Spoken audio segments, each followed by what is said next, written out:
Paz sea con vosotros, hermanos y hermanas, que buscáis la luz en la palabra. Venid, acercaos al fuego sagrado de la contemplación, donde las historias eternas cobran vida en nuestros corazones. Que vuestros oídos se abran como las flores al amanecer, y que vuestras almas encuentren refugio en estos relatos que han consolado a millones a través de los siglos. Aquí, en este momento sagrado, dejaremos que la sabiduría ancestral nos hable con voces nuevas, como el viento que susurra secretos divinos entre las hojas del olivo. Preparad vuestros corazones, pues vamos a caminar por senderos donde lo humano se encuentra con lo divino, donde las dudas se transforman en fe y donde cada lágrima derramada se convierte en rocío de esperanza. Primer cuento: el alfarero de corazones quebrados. Porque yo sé los pensamientos que tengo acerca de vosotros, dice Jehová, pensamientos de paz y no de mal, para daros el fin que esperáis. Jeremías 29:11. En las colinas polvorientas de Anatot, cuando el sol comenzaba su descenso, pintando el cielo de colores que parecían lágrimas de ángeles, vivía un hombre llamado Jeremías. No era un tipo común y corriente, ¿sabes? Era de esos que siempre andaban con la mirada perdida en el horizonte, como si estuvieran viendo cosas que los demás no podían ni imaginar. El pobre muchacho tenía apenas 20 años cuando todo comenzó. Estaba ahí, tranquilo en su casa familiar, ayudando a su jefe en los quehaceres del campo, cuando de repente, ¡pum!, le cayó encima una responsabilidad que ni había pedido ni esperaba. Era como si le hubieran dicho: «Oye, tú vas a ser el que les diga a todos las verdades que no quieren escuchar». Sus manos temblaban como hojas en otoño cuando se daba cuenta de lo que tenía que hacer. «¿Yo? Pero si soy muy joven, señor», decía con una voz que se le quebraba como rama seca. «No sé ni hablar bien delante de la gente, me pongo nervioso, se me traban las palabras». Pero ahí estaba él, parado en medio del taller de un alfarero, mirando cómo el maestro trabajaba el barro con sus manos expertas. El viejo alfarero se llamaba Eliseo, un señor de barba blanca y ojos que brillaban como estrellas, de esos que habían visto muchas tormentas pero seguían sonriendo. «Mira bien, muchacho», le dijo Eliseo mientras daba vueltas a la rueda con sus pies. «Este barro está todo desparejo, ¿verdad? Tiene grumos, está seco en algunas partes, húmedo en otras. Cualquiera diría que no sirve para nada». Jeremías se acercó más, fascinado por cómo aquellas manos arrugadas convertían algo tan feo en algo hermoso. «Pero usted lo está arreglando», murmuró. «Exacto. Eso es lo que hace el Creador con nosotros, chamaco. Nos toma cuando estamos todos quebrados, cuando pensamos que ya no servimos para nada, y nos moldea con amor. A veces duele, porque tiene que presionar aquí, ajustar allá, quitar lo que sobra». El joven profeta se quedó callado un rato largo, viendo cómo el alfarero trabajaba. Era verdad que se veía doloroso cuando aplastaba ciertas partes, cuando las reformaba una y otra vez. Pero, ¿y si el barro se resiste?, preguntó Jeremías, pensando en su propio miedo. Eliseo se rió con una risa que sonaba como agua corriendo sobre las piedras. «Ay, hijo, ¿has visto alguna vez barro que se resista al alfarero? El barro que se pone duro y no se deja moldear, ¿sabes qué pasa? Se quiebra, se vuelve inútil». Esas palabras se le clavaron en el pecho a Jeremías como espinas. Durante días y días no podía dejar de pensar en esa conversación. Se la pasaba caminando por los campos, hablando solo como loco, discutiendo con el cielo. «No es justo», gritaba a veces cuando estaba seguro de que nadie lo escuchaba. «¿Por qué yo? Hay gente más lista, más valiente, más todo». Pero cada vez que se rebelaba, se acordaba del barro en las manos del alfarero. Y poco a poco, muy poquito a poco, comenzó a entender que tal vez, solo tal vez, había algo más grande que él no podía ver. La primera vez que tuvo que hablar en público fue un desastre total. Se paró frente a la gente del pueblo y se quedó mudo como pez. Las palabras se le atoraron en la garganta y el sudor le corría por la frente como río. La gente empezó a murmurar, algunos se reían bajito. «¿Este es el que dice que habla en nombre del Altísimo?», se burlaba un comerciante gordo. «Si ni siquiera puede abrir la boca». Jeremías salió corriendo de ahí, con las mejillas rojas de vergüenza y el corazón latiendo como tambor de guerra. Se fue directo al taller de Eliseo, donde se dejó caer en el suelo como costal de papas. «No puedo hacerlo», sollozó. «Me hice el ridículo. Todo el mundo se burló de mí. Esto no es para mí, don Eliseo». El viejo alfarero siguió trabajando en silencio por un rato, sus manos moviéndose con esa paciencia infinita que solo da la experiencia. Finalmente, sin levantar la vista de su trabajo, le dijo: «¿Sabes qué es lo más difícil de hacer una vasija?». «No sé. ¿Darle la forma correcta?». «No, chamaco. Lo más difícil es el primer apretón. Cuando tomas el barro crudo y lo pones en la rueda por primera vez, está duro, se resiste, no quiere tomar forma, pero si sigues presionando con cariño, si no te desesperas, poco a poco se va ablandando». Jeremías se limpió las lágrimas con la manga de su túnica. «Pero yo ya lo intenté y...». «¿Una vez?». Eliseo finalmente levantó la vista y le sonrió. «Hijo, yo llevo 40 años haciendo vasijas y todavía a veces se me rompe alguna en el primer intento. ¿Sabes qué hago entonces? ¿Tirar el barro? Para nada. Lo vuelvo a amasar y empiezo de nuevo. El barro que se rompe una vez, cuando se vuelve a hacer, queda más fuerte que antes». Estas palabras se quedaron dando vueltas en la cabeza de Jeremías como torbellino. Esa noche no durmió ni un rato. Se la pasó caminando de un lado a otro en su cuarto, pensando y repensando. Al día siguiente, volvió a la plaza. Esta vez no se paró en el centro como antes, sino que se fue a una esquinita donde había unos niños jugando.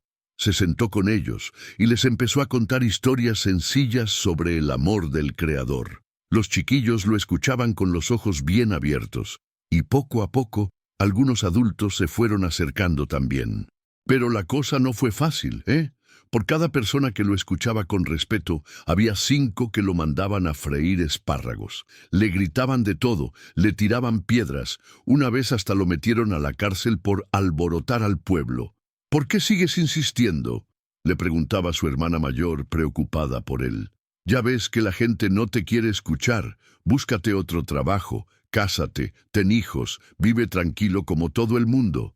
Pero Jeremías ya no podía parar. Era como si llevara fuego adentro que no se apagaba. Cada vez que intentaba quedarse callado, las palabras le hervían en el pecho hasta que tenía que sacarlas o se iba a volver loco. Los años pasaron y la cosa se puso peor. El reino estaba hecho un desastre. Los reyes eran unos corruptos. La gente andaba perdida en la idolatría y la injusticia. Y ahí estaba Jeremías, como voz que grita en el desierto, advirtiendo que si no cambiaban el rumbo, iban a llegar tiempos muy duros. «Este tipo es un exagerado», decían los políticos, «siempre con sus historias de desgracias y castigos. ¿Por qué no nos dice cosas bonitas como los otros profetas?». Pero llegó el día en que todo lo que había dicho se empezó a cumplir. Los babilonios llegaron como tormenta, destruyeron la ciudad, se llevaron al pueblo cautivo, y en medio de toda esa tragedia, la gente empezó a acordarse de las palabras del profeta llorón. Jeremías se quedó entre las ruinas de Jerusalén, viendo cómo su pueblo se alejaba encadenado hacia tierras lejanas. Tenía el corazón hecho pedazos, pero también tenía una extraña paz interior. Había cumplido con lo que tenía que hacer, aunque fuera doloroso. Fue entonces cuando se acordó otra vez del taller de Eliseo. El viejo alfarero ya había muerto, pero sus enseñanzas seguían vivas. Se acercó a los restos de lo que había sido el taller y encontró algunos pedazos de barro cocido entre los escombros. Y ahí, sentado entre las ruinas, entendió por fin el misterio. Él había sido el barro en las manos del alfarero divino. Al principio se había resistido, se había quejado, había querido que las cosas fueran diferentes. Pero poco a poco, con mucha paciencia y amor, había sido moldeado para un propósito específico: ser la voz que recordara al pueblo que después de la destrucción siempre viene la reconstrucción. Tomó una tablilla y empezó a escribir cartas para su gente que estaba en el exilio. Sus palabras ya no sonaban a amenaza, sino a esperanza. No se desesperen allá lejos. Hagan casas, planten huertos, casen a sus hijos. Porque yo sé los planes que tengo para ustedes, planes de bienestar y no de mal, para darles futuro y esperanza. Estas cartas llegaron hasta Babilonia y fueron como agua fresca para la gente que estaba muriendo de sed de esperanza. Los ancianos se las leían a los jóvenes, las madres se las cantaban a sus bebés como canciones de cuna. El profeta, que había empezado siendo un muchacho temeroso y tartamudo, se había convertido en el alfarero de corazones quebrados. Sus palabras tenían el poder de tomar los pedazos rotos de las vidas destrozadas y moldearlos nuevamente con esperanza. Y cuando ya era un anciano, rodeado de discípulos que habían aprendido de él, Jeremías les decía siempre la misma cosa. Acuérdense, muchachos, somos barro en las manos del alfarero. A veces duele el moldeado, a veces no entendemos por qué permite que nos presionen tanto. Pero al final, cuando la vasija está terminada, nos damos cuenta de que cada apretón, cada momento difícil, era necesario para convertirnos en lo que teníamos que ser. Sus discípulos llevaron estas enseñanzas por todas partes, y siglos después, cuando alguien pasaba por momentos difíciles, todavía se acordaba de la historia del profeta alfarero y encontraba fuerzas para seguir adelante. Porque yo sé los pensamientos que tengo acerca de vosotros, dice Jehová, pensamientos de paz y no de mal, para daros el fin que esperáis. Jeremías 29:11. Segundo cuento. La mujer que tocó el borde del milagro. En una época donde las mujeres valían menos que las cabras en el mercado, vivía en Cafarnaúm una mujer cuyo nombre la historia no registró, pero cuya fe quedó grabada para siempre. La pobre había pasado 12 años sangrando, 12 años convertida en fantasma social, 12 años siendo menos que nada. Se llamaba Raquel, aunque casi nadie se acordaba ya de su nombre. Para la mayoría era simplemente la impura, la maldita, esa mujer. ¿Saben lo que significa estar enferma 12 años en una sociedad donde la enfermedad se considera maldición divina? Es como cargar una cruz invisible todos los días. Al principio, cuando comenzó su mal, todavía tenía esperanza. Era joven, acababa de cumplir 20 años, estaba prometida en matrimonio con un muchacho bueno de su pueblo. Ya se me va a pasar, se decía, es cosa de meses. Pero los meses se convirtieron en años y los años en década. Su prometido se fue con otra, claro está. ¿Quién iba a querer casarse con una mujer que no podía ni entrar al templo? Su familia la mantuvo al principio, pero el estigma social era demasiado pesado. Poco a poco se fue quedando sola. Se gastó todo lo que tenía en médicos. ¡Ay, los médicos! Uno le decía que era por comer carne de cerdo, cosa que ella jamás había hecho. Otro que era por mirar la luna llena durante sus ciclos. Otro que era castigo por algún pecado secreto. Le dieron hierbas que la ponían peor, pociones que la hacían vomitar, tratamientos que le costaron hasta el último centavo sin darle ni un poquito de alivio. Ya no hay nada que hacer, le dijo el último médico que consultó, un griego que cobraba carísimo y que se supone sabía mucho. Tu caso no tiene cura. Resígnate y trata de vivir lo mejor que puedas. Resignarse. ¿Cómo se resigna uno a vivir como fantasma? Raquel se fue a vivir a las afueras del pueblo, en una casita que más parecía cueva. Se sostenía haciendo trabajos que podía hacer desde lejos. Tejía, bordaba, hacía ollas de barro. La comida se la dejaban en la puerta y ella salía a recogerla cuando no había nadie cerca.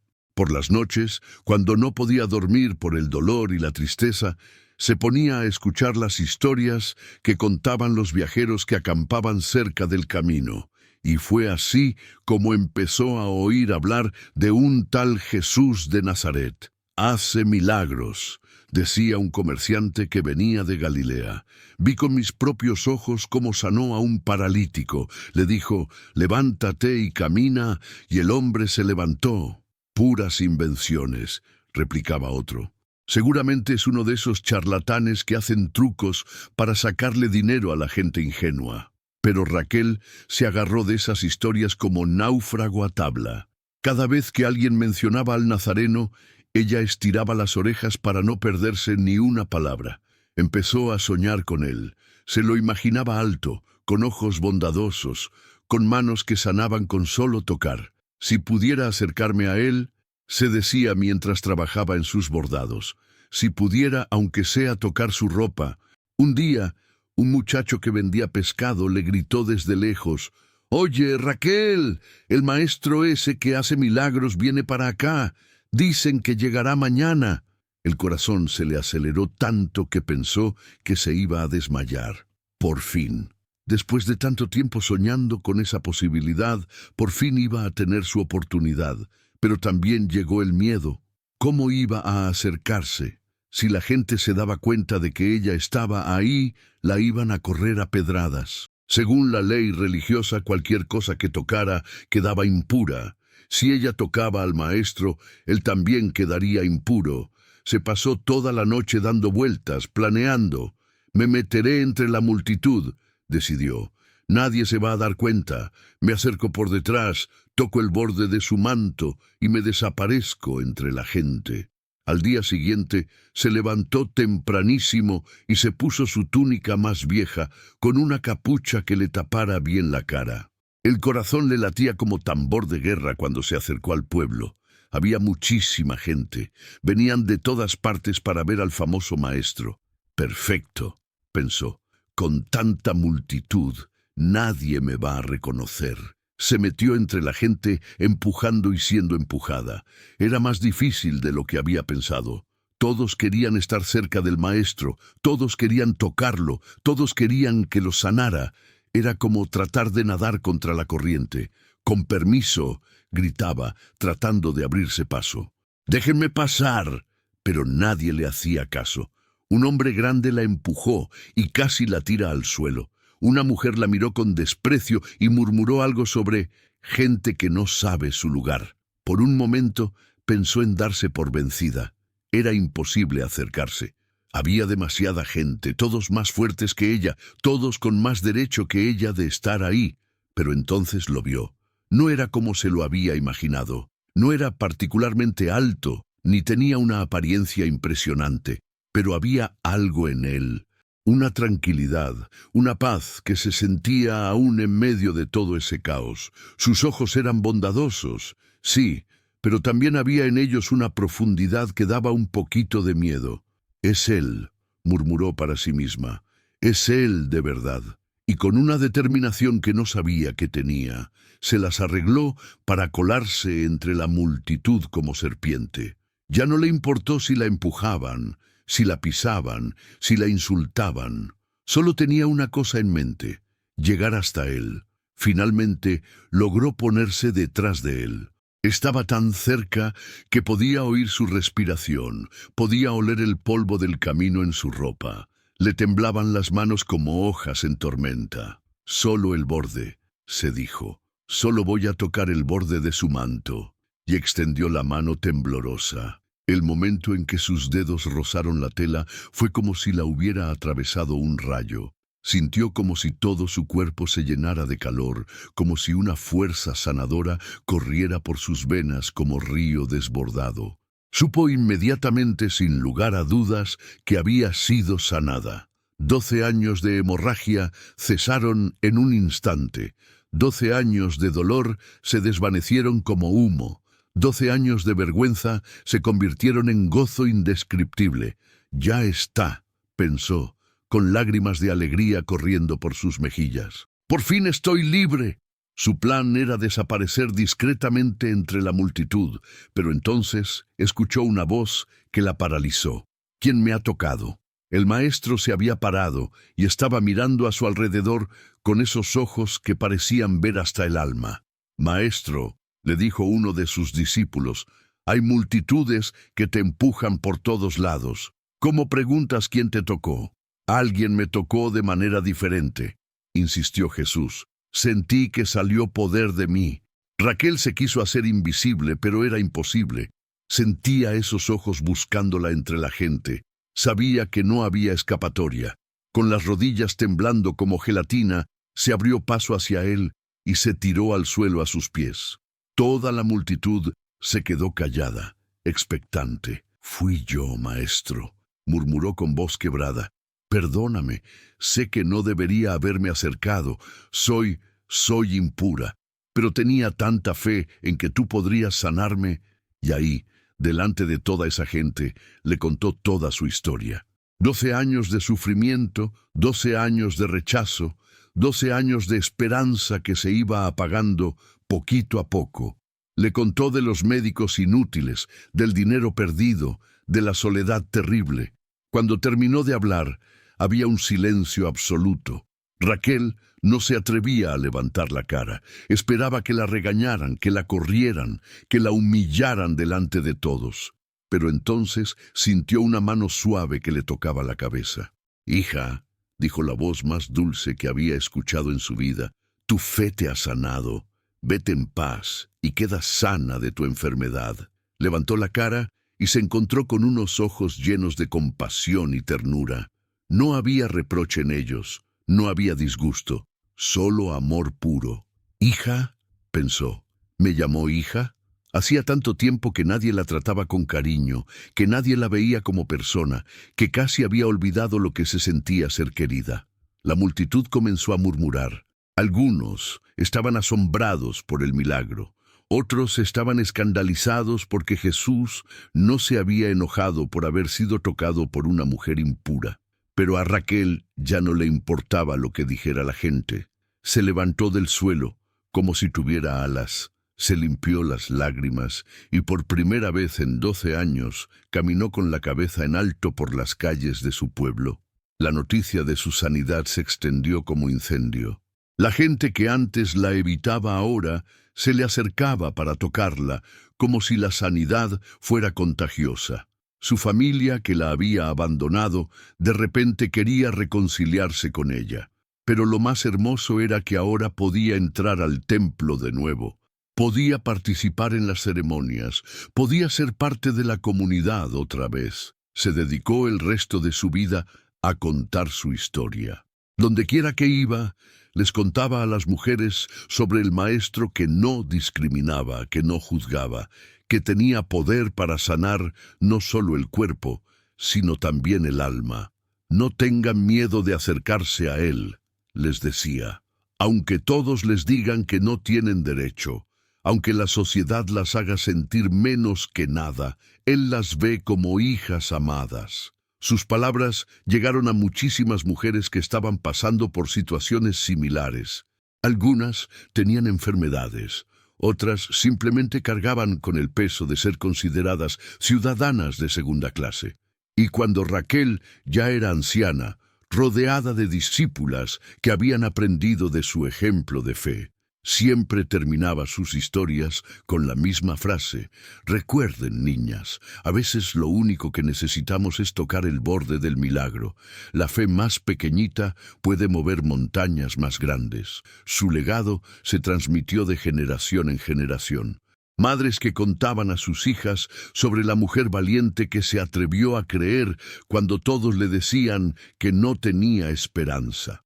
Abuelas que susurraban al oído de sus nietas que no importa lo que diga el mundo sobre ellas, siempre hay alguien que las ve con amor. Y hasta el día de hoy, cuando alguien se siente rechazado, menospreciado o sin esperanza, se acuerda de la historia de Raquel y encuentra el valor para acercarse al borde del milagro. Mas él les dijo: «Hija, tu fe te ha hecho salva. Ve en paz y queda sana de tu azote». Marcos 5:34. Tercer cuento. El pescador de almas inquietas. En las orillas del mar de Galilea, donde las olas susurran secretos eternos y los pescadores conocen el lenguaje de las tormentas, vivía un hombre llamado Pedro. Pero no siempre se llamó así, ¿saben? Su nombre de verdad era Simón, y era de esos tipos que hablan primero y piensan después, de los que siempre meten la pata pero tienen el corazón en el lugar correcto. Era pescador, como su papá y como su abuelo. Tenía las manos curtidas por las redes y los ojos acostumbrados a leer las señales del cielo. Sabía cuándo venía tormenta por el color de las nubes, cuándo era buen día para pescar por el comportamiento de los pájaros. Pero Simón tenía un problema grande como el mar. No podía quedarse callado ni aunque le pagaran. Siempre tenía algo que decir sobre todo, siempre tenía una opinión sobre cada tema. En el mercado, en la sinagoga, en las reuniones familiares, ahí estaba él con su bocota diciendo lo que pensaba sin filtro ninguno. Ese Simón, decían las comadres del pueblo, tiene la lengua más rápida que su cerebro. Algún día esa boca lo va a meter en problemas serios. Y tenían razón, porque ya se había metido en varios líos por no saber cuándo callarse. Una vez casi se pelea con todo el consejo de ancianos porque no estuvo de acuerdo con una decisión que tomaron. Otra vez ofendió sin querer a un comerciante importante y por poco pierde varios clientes. Su esposa, la pobre, se la pasaba disculpándolo. «Perdonen a mi marido», decía. «Es que tiene buen corazón, pero a veces habla sin pensar». Simón sabía que tenía ese defecto, pero no podía evitarlo. Era como si las palabras se le atascaran en la garganta y tuvieran que salir a fuerza, aunque no fuera el momento apropiado. Una mañana, después de haber pescado toda la noche sin agarrar ni un pez miserable, estaba lavando las redes en la orilla cuando vio que se acercaba una multitud. En el centro venía un hombre que hablaba con voz clara y fuerte, y la gente lo seguía como si fuera el flautista de Hamelín. «¿Quién es ese?», le preguntó a su hermano Andrés. «Es Jesús de Nazaret», le respondió. «¿No has oído hablar de él? Dicen que es maestro, que enseña cosas increíbles». Simón frunció el ceño. Había oído rumores, claro, pero él no era de los que se impresionan fácilmente. Había visto muchos predicadores que llegaban al pueblo prometiendo el oro y el moro, y después resultaban ser puros charlatanes. Pero este era diferente. Cuando empezó a hablar, hasta los niños se quedaron callados para escucharlo. No gritaba como los otros predicadores, no gesticulaba como loco, no citaba escrituras de memoria para impresionar. Simplemente hablaba, y sus palabras llegaban al corazón como flechas certeras. Habló sobre el amor, sobre el perdón, sobre cómo tratar a los demás.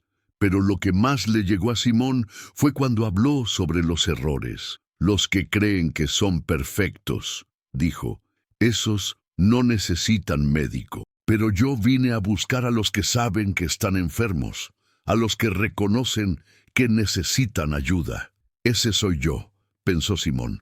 «Yo sé que estoy mal de la boca, que siempre digo lo que no debo». Cuando terminó de hablar, Jesús se acercó a la barca de Simón. «Préstame tu barca», le dijo. «Quiero alejarme un poco de la orilla para que todos me puedan escuchar mejor». «Claro, maestro», respondió Simón, y se metió con él al agua. Cuando terminó la enseñanza, Jesús le dijo algo que lo dejó con la boca abierta.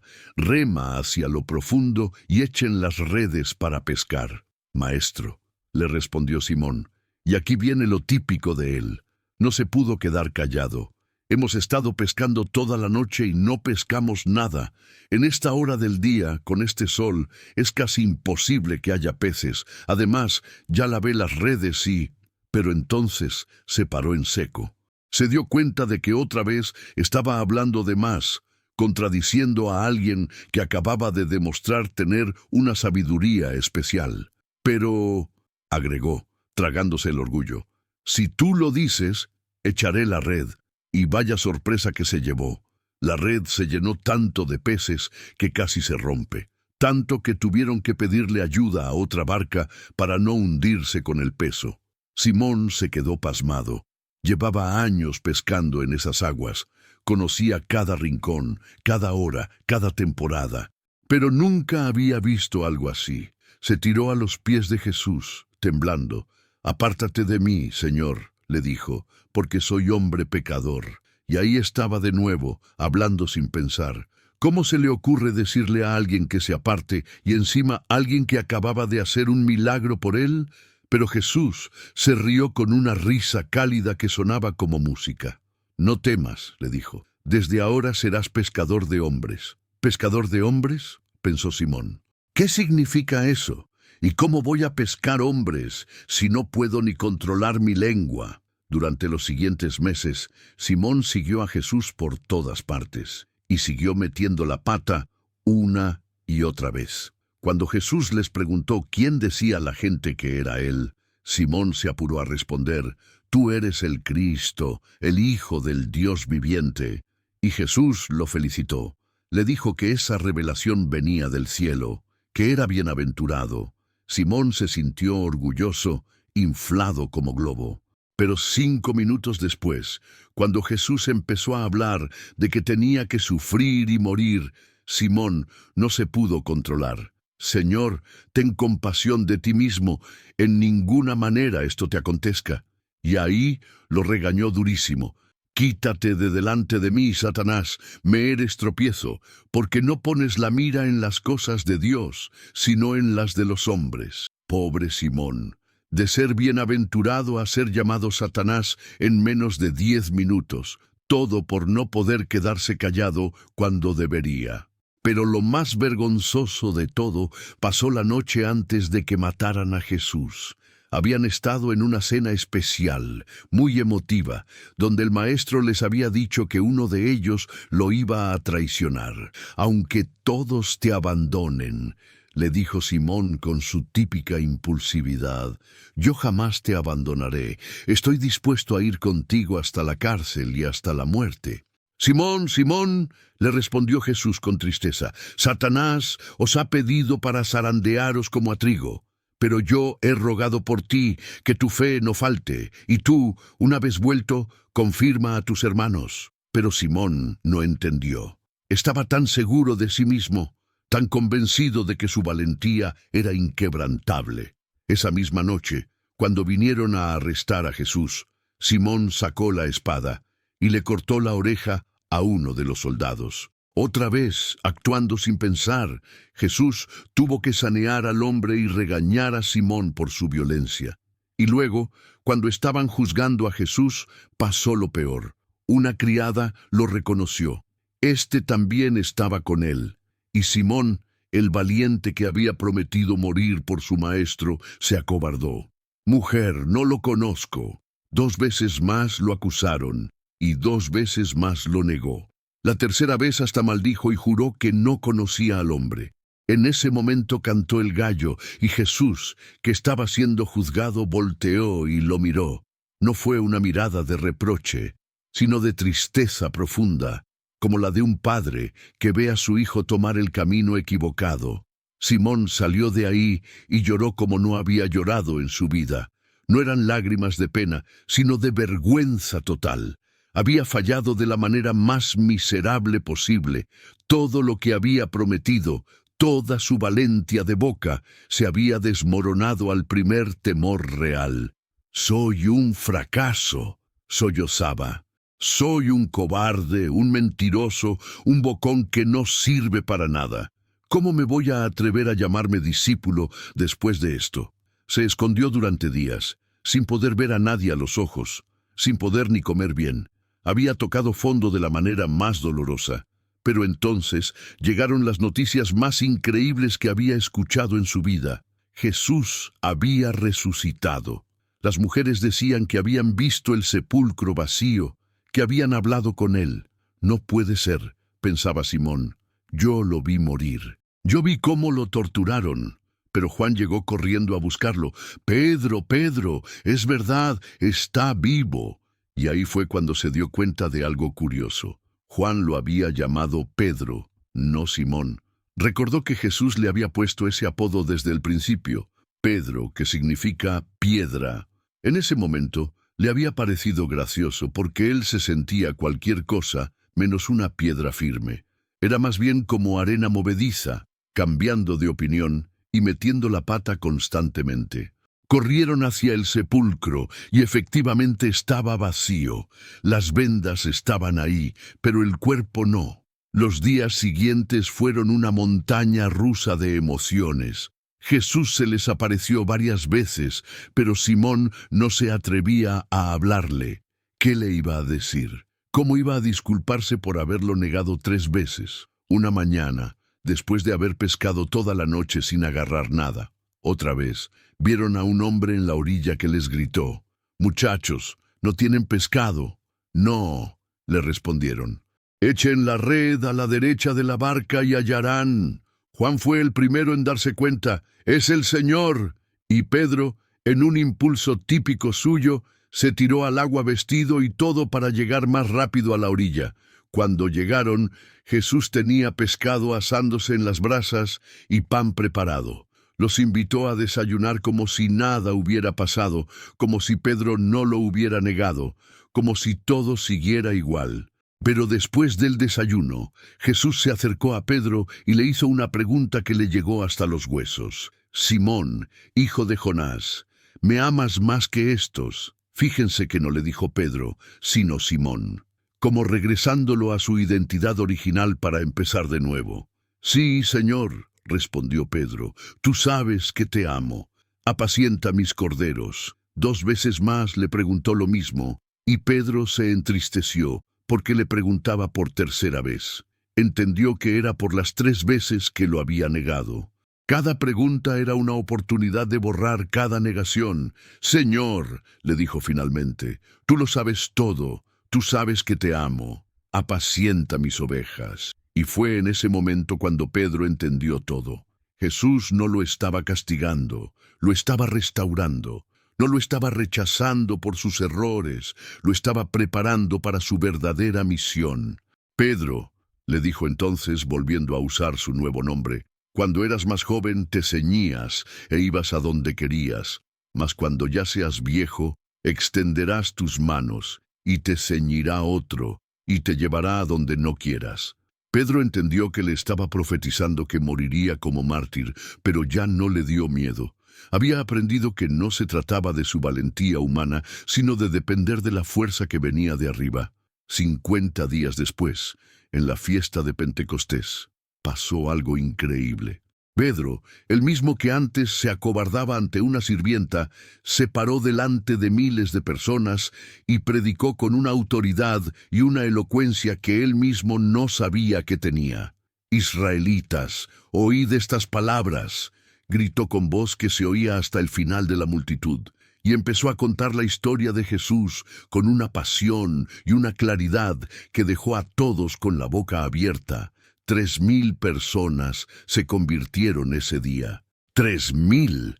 El pescador bocón se había convertido en pescador de almas, como le había profetizado Jesús. Pero lo más hermoso era que Pedro ya no hablaba por impulso, sino con propósito.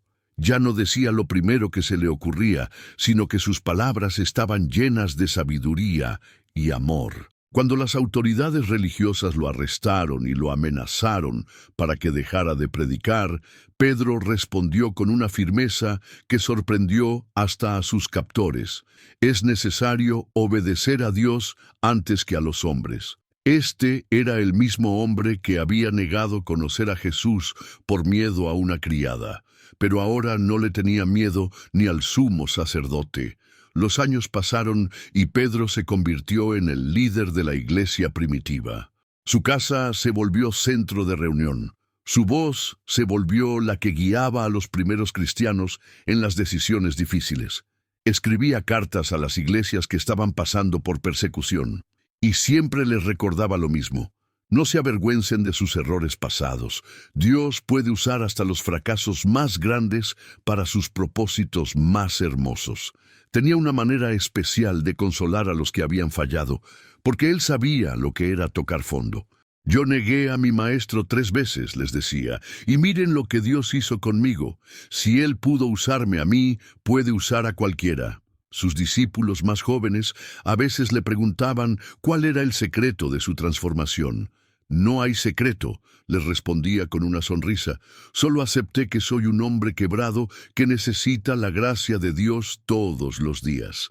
Antes trataba de ser fuerte por mi cuenta y por eso fallaba. Ahora sé que mi fuerza viene de Él. Cuando ya era anciano, las autoridades romanas decidieron que había causado suficientes problemas con su predicación. Lo arrestaron y lo condenaron a muerte en cruz. La tradición cuenta que cuando llegó el momento de la ejecución, Pedro les pidió un favor a sus verdugos. Por favor, crucifíquenme cabeza abajo. No soy digno de morir de la misma manera que mi Señor. Y así murió el pescador bocón, que se había convertido en la roca sobre la cual se edificó la iglesia primitiva. Con humildad hasta el final, recordando siempre que su grandeza no venía de él mismo, sino del que lo había transformado. Sus últimas palabras, según cuentan los que estuvieron ahí, fueron: Señor Jesús, recibe mi espíritu, y perdóname una vez más por todas las veces que hablé sin pensar. Los discípulos que él había entrenado continuaron su trabajo por todo el mundo conocido. Y cada vez que se encontraban con alguien que había cometido errores graves, que había fallado de manera miserable, le contaban la historia de Pedro. No se den por vencidos, les decían. Si Dios pudo usar a un pescador impulsivo y bocón, que negó a su maestro en el momento más difícil, entonces puede usar a cualquiera que esté dispuesto a empezar de nuevo. Su legado no fue el de un hombre perfecto, sino el de un hombre transformado. No el de alguien que nunca falló, sino de alguien que aprendió a levantarse después de cada caída. Y hasta hoy, cuando alguien mete la pata de manera espectacular, cuando alguien dice lo que no debe en el momento equivocado, cuando alguien se siente como un fracaso total, se acuerda de la historia de Pedro y encuentra esperanza. Porque si un pescador bocón pudo convertirse en pescador de almas, entonces cualquiera puede ser usado para propósitos grandes, sin importar lo rotos que estén o cuántas veces hayan fallado. Y yo también te digo que tú eres Pedro, y sobre esta roca edificaré mi iglesia, y las puertas del Hades no prevalecerán contra ella. Let Mateo 16:18, despedida poética y bendición final. Y así, hermanos y hermanas amados, llegamos al final de estos 3 relatos que nos han llevado por los caminos del corazón humano. Hemos caminado junto al joven Jeremías, que aprendió a ser barro moldeable en las manos del alfarero divino. Hemos llorado con Raquel, la mujer valiente que se atrevió a tocar el borde del milagro cuando todos le decían que no tenía esperanza. Y hemos reído y suspirado con Pedro, el pescador bocón que se convirtió en pescador de almas. ¿Qué nos enseñan estas historias, sino que cada uno de nosotros lleva dentro el potencial de ser transformado? Que no importa cuán quebrados estemos, cuán rechazados nos sintamos o cuántas veces hayamos metido la pata de manera espectacular, siempre, siempre hay una oportunidad de empezar de nuevo. Jeremías nos enseña que los momentos más difíciles son a menudo los que más nos moldean. Raquel nos demuestra que la fe más pequeñita puede mover montañas inmensas. Y Pedro nos recuerda que nuestros mayores fracasos pueden convertirse en nuestras más grandes fortalezas. Que estas palabras echen raíces profundas en vuestros corazones como semillas en tierra fértil. Que cuando paséis por el valle de la desesperanza, recordéis al alfarero que no desecha el barro quebrado, sino que lo vuelve a moldear con amor. Que cuando os sintáis rechazados y sin valor, recordéis a la mujer que tocó el borde del milagro y fue llamada hija con ternura infinita. Y que cuando hayáis fallado de manera miserable, recordéis al pescador que negó a su maestro y después se convirtió en roca firme sobre la cual se edificó la esperanza. La historia continúa, queridos hermanos. Estos relatos no terminan aquí, sino que siguen escribiéndose en cada corazón que se abre al amor transformador, en cada vida que se deja moldear por manos divinas, en cada alma que encuentra el valor de acercarse al milagro. Vosotros sois los nuevos capítulos de estas historias eternas.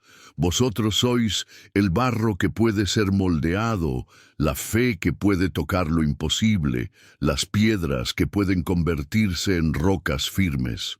Que la paz que sobrepasa todo entendimiento guarde vuestros corazones y vuestros pensamientos. Que la esperanza sea vuestro compañero fiel en los días oscuros. Que la fe sea vuestra luz en las noches más largas, y que el amor sea el hilo dorado que teja todos vuestros días en un tapiz hermoso de propósito y significado. Id en paz, llevando estas historias en vuestros corazones, y que ellas os recuerden siempre que nunca, jamás, estáis solos en vuestro caminar. Amén y amén. Segundo cuento, la mujer que tocó el borde del milagro. En una época donde las mujeres valían menos que las cabras en el mercado, vivía en Cafarnaúm una mujer cuyo nombre la historia no registró, pero cuya fe quedó grabada para siempre. La pobre había pasado 12 años sangrando, 12 años convertida en fantasma social, 12 años siendo menos que nada. Se llamaba Raquel, aunque casi nadie se acordaba ya de su nombre. Para la mayoría, era simplemente la impura, la maldita, esa mujer. ¿Saben lo que significa estar enferma 12 años en una sociedad donde la enfermedad se considera maldición divina? Es como cargar una cruz invisible todos los días. Al principio, cuando comenzó su mal, todavía tenía esperanza.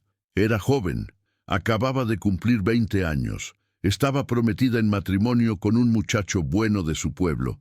Ya se me va a pasar, se decía. Es cosa de meses. Pero los meses se convirtieron en años y los años en década. Su prometido se fue con otra, claro está. ¿Quién iba a querer casarse con una mujer que no podía ni entrar al templo? Su familia la mantuvo al principio, pero el estigma social era demasiado pesado. Poco a poco se fue quedando sola. Se gastó todo lo que tenía en médicos. Ay, los médicos. Uno le decía que era por comer carne de cerdo, cosa que ella jamás había hecho. Otro, que era por mirar la luna llena durante sus ciclos. Otro, que era castigo por algún pecado secreto. Le dieron hierbas que la ponían peor, pociones que la hacían vomitar, tratamientos que le costaron hasta el último centavo sin darle ni un poquito de alivio. Ya no hay nada que hacer, le dijo el último médico que consultó. Un griego que cobraba carísimo y que se supone sabía mucho. Tu caso no tiene cura. Resígnate y trata de vivir lo mejor que puedas. ¿Resignarse? ¿Cómo se resigna uno a vivir como fantasma? Raquel se fue a vivir a las afueras del pueblo, en una casita que más parecía cueva. Se sostenía haciendo trabajos que podía hacer desde lejos. Tejía, bordaba, hacía ollas de barro. La comida se la dejaban en la puerta y ella salía a recogerla cuando no había nadie cerca. Por las noches, cuando no podía dormir por el dolor y la tristeza, se ponía a escuchar las historias que contaban los viajeros que acampaban cerca del camino. Y fue así como empezó a oír hablar de un tal Jesús de Nazaret. Hace milagros, decía un comerciante que venía de Galilea. Vi con mis propios ojos cómo sanó a un paralítico. Le dijo, levántate y camina, y el hombre se levantó. Puras invenciones, replicaba otro. Seguramente es uno de esos charlatanes que hacen trucos para sacarle dinero a la gente ingenua. Pero Raquel se agarró de esas historias como náufrago a tabla. Cada vez que alguien mencionaba al Nazareno, ella estiraba las orejas para no perderse ni una palabra. Empezó a soñar con él. Se lo imaginaba alto, con ojos bondadosos, con manos que sanaban con solo tocar. Si pudiera acercarme a él, se decía mientras trabajaba en sus bordados. Si pudiera, aunque sea, tocar su ropa. Un día, un muchacho que vendía pescado le gritó desde lejos, «Oye, Raquel, el maestro ese que hace milagros viene para acá. Dicen que llegará mañana». El corazón se le aceleró tanto que pensó que se iba a desmayar. Por fin, después de tanto tiempo soñando con esa posibilidad, por fin iba a tener su oportunidad. Pero también llegó el miedo, ¿Cómo iba a acercarse? Si la gente se daba cuenta de que ella estaba ahí, la iban a correr a pedradas. Según la ley religiosa, cualquier cosa que tocara quedaba impura. Si ella tocaba al maestro, él también quedaría impuro. Se pasó toda la noche dando vueltas, planeando. Me meteré entre la multitud, decidió. Nadie se va a dar cuenta. Me acerco por detrás, toco el borde de su manto y me desaparezco entre la gente. Al día siguiente se levantó tempranísimo y se puso su túnica más vieja, con una capucha que le tapara bien la cara. El corazón le latía como tambor de guerra cuando se acercó al pueblo. Había muchísima gente, venían de todas partes para ver al famoso maestro. Perfecto, pensó. Con tanta multitud, nadie me va a reconocer. Se metió entre la gente, empujando y siendo empujada. Era más difícil de lo que había pensado. Todos querían estar cerca del maestro, todos querían tocarlo, todos querían que los sanara. Era como tratar de nadar contra la corriente. ¡Con permiso!, gritaba, tratando de abrirse paso. ¡Déjenme pasar! Pero nadie le hacía caso. Un hombre grande la empujó y casi la tira al suelo. Una mujer la miró con desprecio y murmuró algo sobre gente que no sabe su lugar. Por un momento pensó en darse por vencida. Era imposible acercarse. Había demasiada gente, todos más fuertes que ella, todos con más derecho que ella de estar ahí. Pero entonces lo vio. No era como se lo había imaginado. No era particularmente alto, ni tenía una apariencia impresionante. Pero había algo en él, una tranquilidad, una paz que se sentía aún en medio de todo ese caos. Sus ojos eran bondadosos, sí, pero también había en ellos una profundidad que daba un poquito de miedo. «Es él», murmuró para sí misma. «Es él de verdad». Y con una determinación que no sabía que tenía, se las arregló para colarse entre la multitud como serpiente. Ya no le importó si la empujaban, si la pisaban, si la insultaban. Solo tenía una cosa en mente: llegar hasta él. Finalmente logró ponerse detrás de él.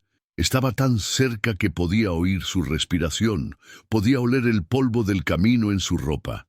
Le temblaban las manos como hojas en tormenta. «Solo el borde», se dijo. «Solo voy a tocar el borde de su manto». Y extendió la mano temblorosa. El momento en que sus dedos rozaron la tela fue como si la hubiera atravesado un rayo. Sintió como si todo su cuerpo se llenara de calor, como si una fuerza sanadora corriera por sus venas como río desbordado. Supo inmediatamente, sin lugar a dudas, que había sido sanada. 12 años de hemorragia cesaron en un instante. 12 años de dolor se desvanecieron como humo. 12 años de vergüenza se convirtieron en gozo indescriptible. «Ya está», pensó, con lágrimas de alegría corriendo por sus mejillas. «Por fin estoy libre». Su plan era desaparecer discretamente entre la multitud, pero entonces escuchó una voz que la paralizó. «¿Quién me ha tocado?». El maestro se había parado y estaba mirando a su alrededor con esos ojos que parecían ver hasta el alma. «Maestro», le dijo uno de sus discípulos, «hay multitudes que te empujan por todos lados». «¿Cómo preguntas quién te tocó?». «Alguien me tocó de manera diferente», insistió Jesús. «Sentí que salió poder de mí». Raquel se quiso hacer invisible, pero era imposible. Sentía esos ojos buscándola entre la gente. Sabía que no había escapatoria. Con las rodillas temblando como gelatina, se abrió paso hacia él y se tiró al suelo a sus pies. Toda la multitud se quedó callada, expectante. «Fui yo, maestro», murmuró con voz quebrada. «Perdóname. Sé que no debería haberme acercado. Soy impura, pero tenía tanta fe en que tú podrías sanarme». Y ahí, delante de toda esa gente, le contó toda su historia. 12 años de sufrimiento, 12 años de rechazo, 12 años de esperanza que se iba apagando poquito a poco. Le contó de los médicos inútiles, del dinero perdido, de la soledad terrible. Cuando terminó de hablar, había un silencio absoluto. Raquel no se atrevía a levantar la cara. Esperaba que la regañaran, que la corrieran, que la humillaran delante de todos. Pero entonces sintió una mano suave que le tocaba la cabeza. «Hija», dijo la voz más dulce que había escuchado en su vida, «tu fe te ha sanado. Vete en paz y queda sana de tu enfermedad». Levantó la cara y se encontró con unos ojos llenos de compasión y ternura. No había reproche en ellos, no había disgusto, solo amor puro. «Hija», pensó, «¿me llamó hija?». Hacía tanto tiempo que nadie la trataba con cariño, que nadie la veía como persona, que casi había olvidado lo que se sentía ser querida. La multitud comenzó a murmurar. Algunos estaban asombrados por el milagro, otros estaban escandalizados porque Jesús no se había enojado por haber sido tocado por una mujer impura, pero a Raquel ya no le importaba lo que dijera la gente. Se levantó del suelo como si tuviera alas, se limpió las lágrimas y por primera vez en 12 años caminó con la cabeza en alto por las calles de su pueblo. La noticia de su sanidad se extendió como incendio. La gente que antes la evitaba ahora se le acercaba para tocarla, como si la sanidad fuera contagiosa. Su familia, que la había abandonado, de repente quería reconciliarse con ella. Pero lo más hermoso era que ahora podía entrar al templo de nuevo. Podía participar en las ceremonias, podía ser parte de la comunidad otra vez. Se dedicó el resto de su vida a contar su historia. Dondequiera que iba, les contaba a las mujeres sobre el maestro que no discriminaba, que no juzgaba, que tenía poder para sanar no solo el cuerpo, sino también el alma. No tengan miedo de acercarse a él, les decía, aunque todos les digan que no tienen derecho, aunque la sociedad las haga sentir menos que nada, él las ve como hijas amadas. Sus palabras llegaron a muchísimas mujeres que estaban pasando por situaciones similares. Algunas tenían enfermedades, otras simplemente cargaban con el peso de ser consideradas ciudadanas de segunda clase.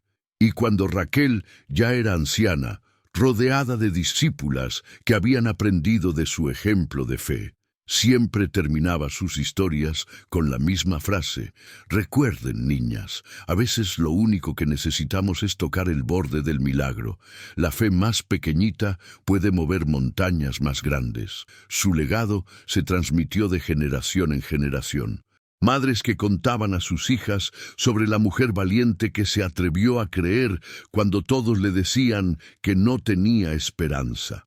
Abuelas que susurraban al oído de sus nietas que no importa lo que diga el mundo sobre ellas, siempre hay alguien que las ve con amor. Y hasta el día de hoy, cuando alguien se siente rechazado, menospreciado o sin esperanza, se acuerda de la historia de Raquel y encuentra el valor para acercarse al borde del milagro. Mas él les dijo: «Hija, tu fe te ha hecho salva, ve en paz y queda sana de tu azote». Marcos 5:34. Tercer cuento: el pescador de almas inquietas. En las orillas del mar de Galilea, donde las olas susurran secretos eternos y los pescadores conocen el lenguaje de las tormentas, vivía un hombre llamado Pedro. Pero no siempre se llamó así, ¿saben? Su nombre de verdad era Simón, y era de esos tipos que hablan primero y piensan después, de los que siempre meten la pata pero tienen el corazón en el lugar correcto.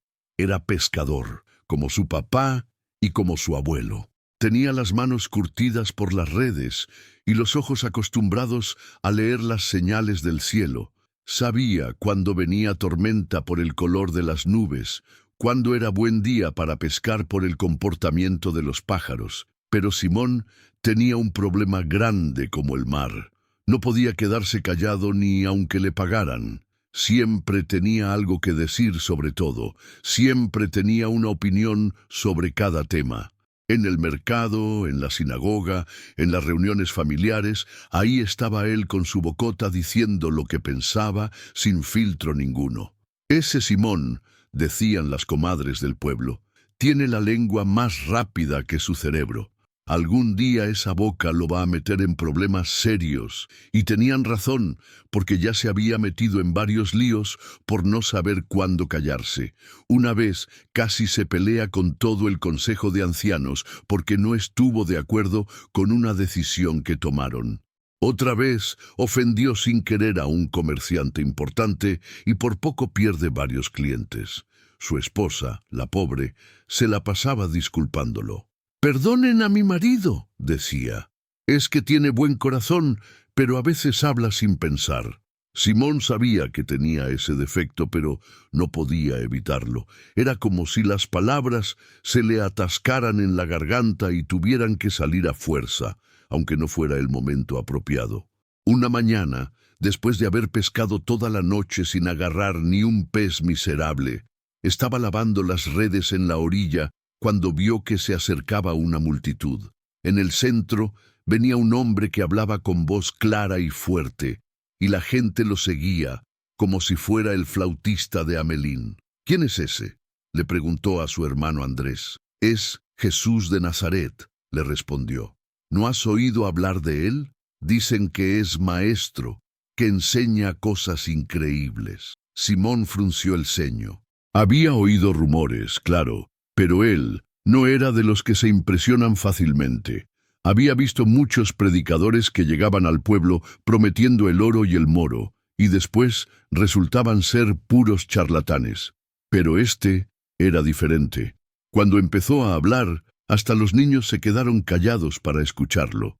No gritaba como los otros predicadores, no gesticulaba como loco, no citaba escrituras de memoria para impresionar.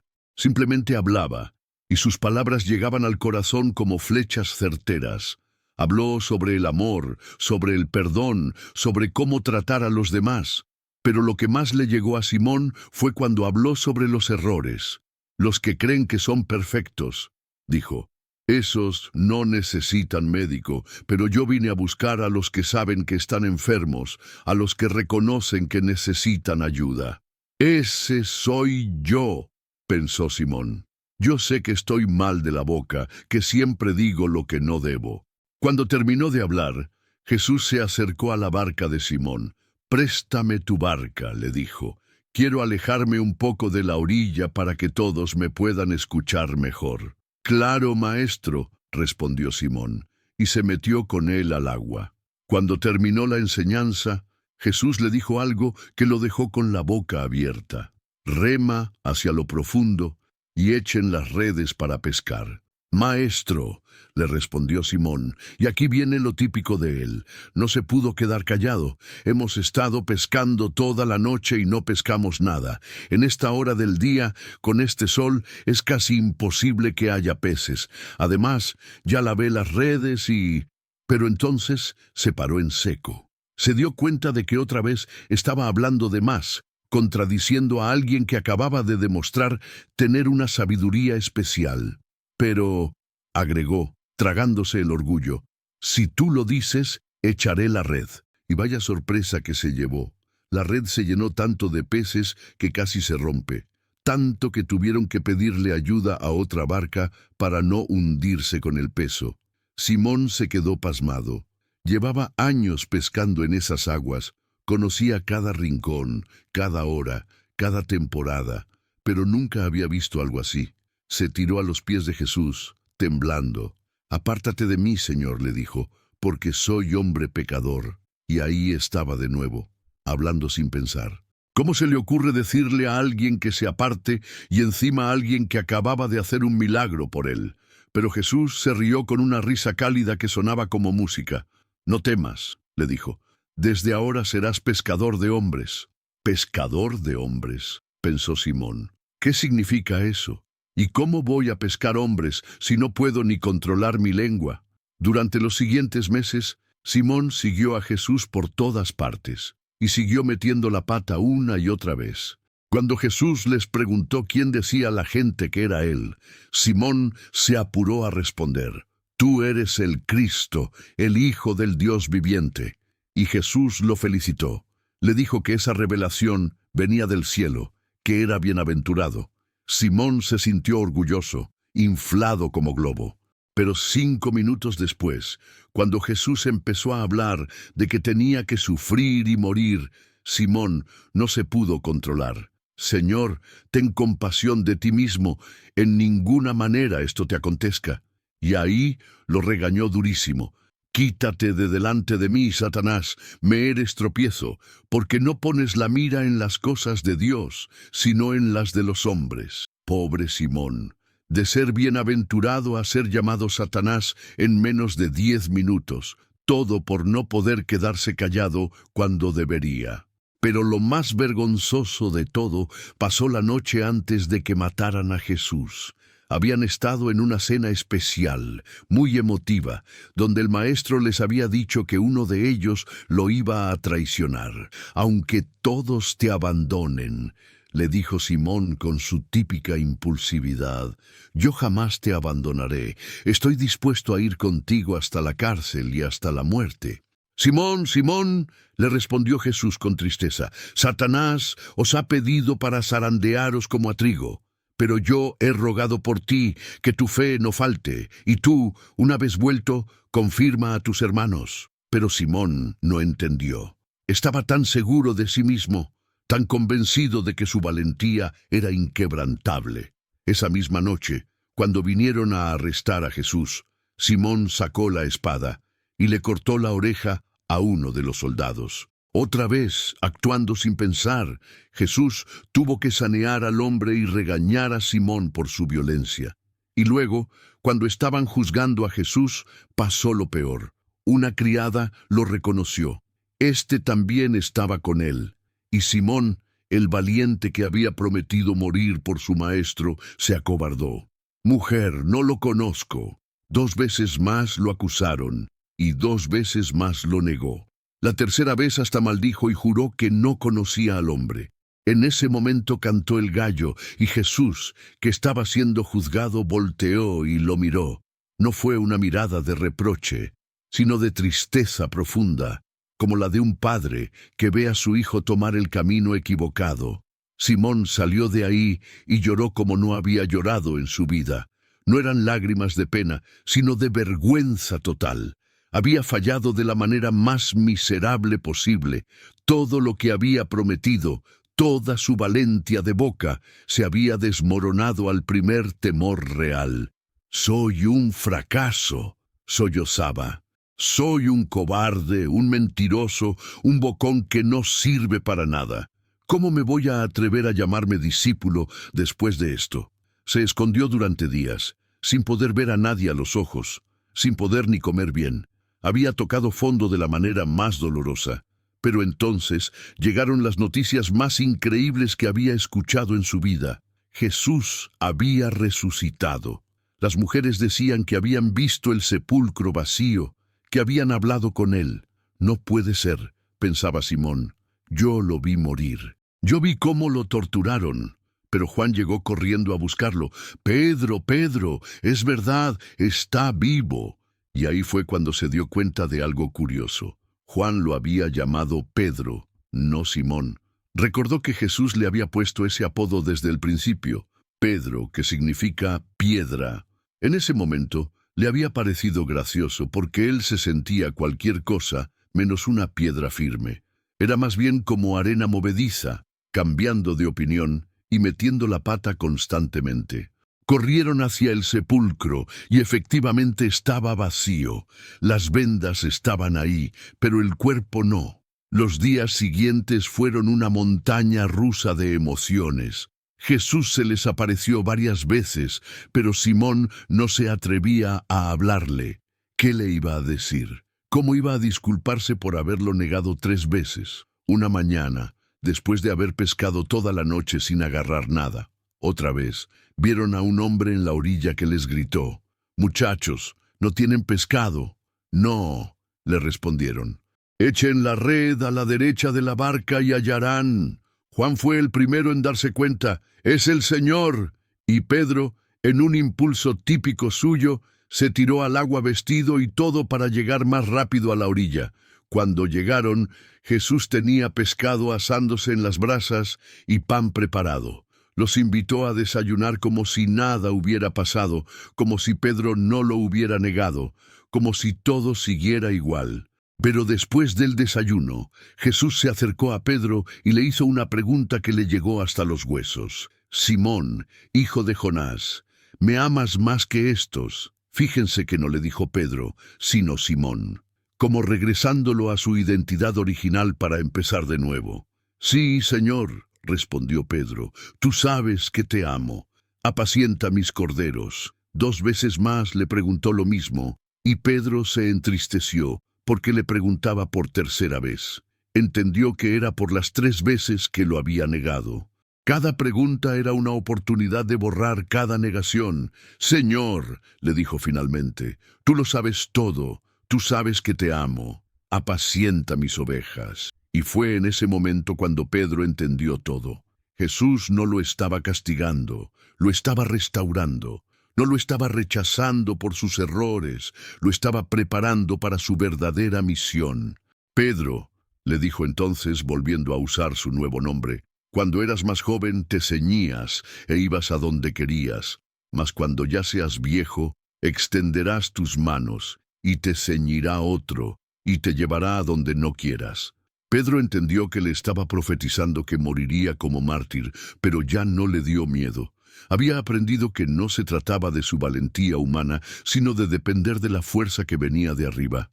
50 días después, en la fiesta de Pentecostés, pasó algo increíble. Pedro, el mismo que antes se acobardaba ante una sirvienta, se paró delante de miles de personas y predicó con una autoridad y una elocuencia que él mismo no sabía que tenía. Israelitas, oíd estas palabras, gritó con voz que se oía hasta el final de la multitud, y empezó a contar la historia de Jesús con una pasión y una claridad que dejó a todos con la boca abierta. 3,000 personas se convirtieron ese día. 3,000. El pescador bocón se había convertido en pescador de almas, como le había profetizado Jesús. Pero lo más hermoso era que Pedro ya no hablaba por impulso, sino con propósito. Ya no decía lo primero que se le ocurría, sino que sus palabras estaban llenas de sabiduría y amor. Cuando las autoridades religiosas lo arrestaron y lo amenazaron para que dejara de predicar, Pedro respondió con una firmeza que sorprendió hasta a sus captores. Es necesario obedecer a Dios antes que a los hombres. Este era el mismo hombre que había negado conocer a Jesús por miedo a una criada, pero ahora no le tenía miedo ni al sumo sacerdote. Los años pasaron y Pedro se convirtió en el líder de la iglesia primitiva. Su casa se volvió centro de reunión. Su voz se volvió la que guiaba a los primeros cristianos en las decisiones difíciles. Escribía cartas a las iglesias que estaban pasando por persecución, y siempre les recordaba lo mismo. No se avergüencen de sus errores pasados. Dios puede usar hasta los fracasos más grandes para sus propósitos más hermosos. Tenía una manera especial de consolar a los que habían fallado, porque él sabía lo que era tocar fondo. Yo negué a mi maestro 3 veces, les decía, y miren lo que Dios hizo conmigo. Si él pudo usarme a mí, puede usar a cualquiera. Sus discípulos más jóvenes a veces le preguntaban cuál era el secreto de su transformación. No hay secreto, les respondía con una sonrisa. Solo acepté que soy un hombre quebrado que necesita la gracia de Dios todos los días. Antes trataba de ser fuerte por mi cuenta y por eso fallaba. Ahora sé que mi fuerza viene de Él. Cuando ya era anciano, las autoridades romanas decidieron que había causado suficientes problemas con su predicación. Lo arrestaron y lo condenaron a muerte en cruz. La tradición cuenta que cuando llegó el momento de la ejecución, Pedro les pidió un favor a sus verdugos. Por favor, crucifíquenme cabeza abajo. No soy digno de morir de la misma manera que mi Señor. Y así murió el pescador bocón, que se había convertido en la roca sobre la cual se edificó la iglesia primitiva. Con humildad hasta el final, recordando siempre que su grandeza no venía de él mismo, sino del que lo había transformado. Sus últimas palabras, según cuentan los que estuvieron ahí, fueron: Señor Jesús, recibe mi espíritu. y perdóname una vez más por todas las veces que hablé sin pensar. Los discípulos que él había entrenado continuaron su trabajo por todo el mundo conocido. Y cada vez que se encontraban con alguien que había cometido errores graves, que había fallado de manera miserable, le contaban la historia de Pedro. No se den por vencidos, les decían. Si Dios pudo usar a un pescador impulsivo y bocón, que negó a su maestro en el momento más difícil, entonces puede usar a cualquiera que esté dispuesto a empezar de nuevo. Su legado no fue el de un hombre perfecto, sino el de un hombre transformado. No el de alguien que nunca falló, sino de alguien que aprendió a levantarse después de cada caída. Y hasta hoy, cuando alguien mete la pata de manera espectacular, cuando alguien dice lo que no debe en el momento equivocado, cuando alguien se siente como un fracaso total, se acuerda de la historia de Pedro y encuentra esperanza. Porque si un pescador bocón pudo convertirse en pescador de almas, entonces cualquiera puede ser usado para propósitos grandes, sin importar lo rotos que estén o cuántas veces hayan fallado. Y yo también te digo que tú eres Pedro, y sobre esta roca edificaré mi iglesia, y las puertas del Hades no prevalecerán contra ella. Mateo 16:18. Y así, hermanos y hermanas amados, llegamos al final de estos 3 relatos que nos han llevado por los caminos del corazón humano. Hemos caminado junto al joven Jeremías, que aprendió a ser barro moldeable en las manos del alfarero divino. Hemos llorado con Raquel, la mujer valiente que se atrevió a tocar el borde del milagro cuando todos le decían que no tenía esperanza. Y hemos reído y suspirado con Pedro, el pescador bocón que se convirtió en pescador de almas. ¿Qué nos enseñan estas historias? Sino que cada uno de nosotros lleva dentro el potencial de ser transformado. Que no importa cuán quebrados estemos, cuán rechazados nos sintamos, o cuántas veces hayamos metido la pata de manera espectacular, siempre hay una oportunidad de empezar de nuevo. Jeremías nos enseña que los momentos más difíciles son a menudo los que más nos moldean. Raquel nos demuestra que la fe más pequeñita puede mover montañas inmensas. Y Pedro nos recuerda que nuestros mayores fracasos pueden convertirse en nuestras más grandes fortalezas. Que estas palabras echen raíces profundas en vuestros corazones como semillas en tierra fértil. Que cuando paséis por el valle de la desesperanza, recordéis al alfarero que no desecha el barro quebrado, sino que lo vuelve a moldear con amor. Que cuando os sintáis rechazados y sin valor, recordéis a la mujer que tocó el borde del milagro y fue llamada hija con ternura infinita. Y que cuando hayáis fallado de manera miserable, recordéis al pescador que negó a su maestro y después se convirtió en roca firme sobre la cual se edificó la esperanza. La historia continúa, queridos hermanos. Estos relatos no terminan aquí, sino que siguen escribiéndose en cada corazón que se abre al amor transformador, en cada vida que se deja moldear por manos divinas, en cada alma que encuentra el valor de acercarse al milagro. Vosotros sois los nuevos capítulos de estas historias eternas. Vosotros sois el barro que puede ser moldeado, la fe que puede tocar lo imposible, las piedras que pueden convertirse en rocas firmes. Que la paz que sobrepasa todo entendimiento guarde vuestros corazones y vuestros pensamientos. Que la esperanza sea vuestro compañero fiel en los días oscuros. Que la fe sea vuestra luz en las noches más largas, y que el amor sea el hilo dorado que teja todos vuestros días en un tapiz hermoso de propósito y significado. Id en paz, llevando estas historias en vuestros corazones, y que ellas os recuerden siempre que nunca, jamás estáis solos en vuestro caminar. Amén y amén.